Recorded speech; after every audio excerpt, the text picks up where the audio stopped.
Welcome to Chillin' 101. We hope this video helps. In this video, I will show you how to make a can of soup.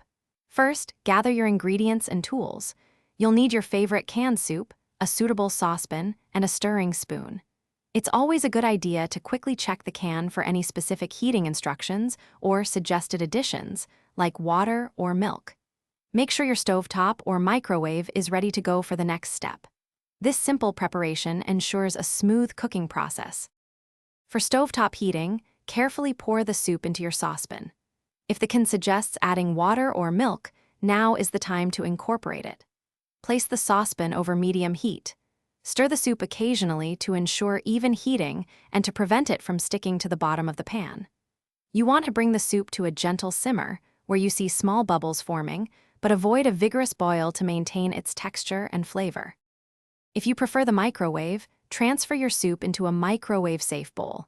Add any recommended liquids, like water or milk, as per the can's instructions. Heat the soup on high for an initial 2 to 3 minutes. Be sure to stir it halfway through to distribute the heat evenly. Once done, carefully remove the hot bowl using oven mitts or a towel and let the soup stand for about 1 minute before serving. Once your soup is perfectly heated, carefully ladle it into a serving bowl.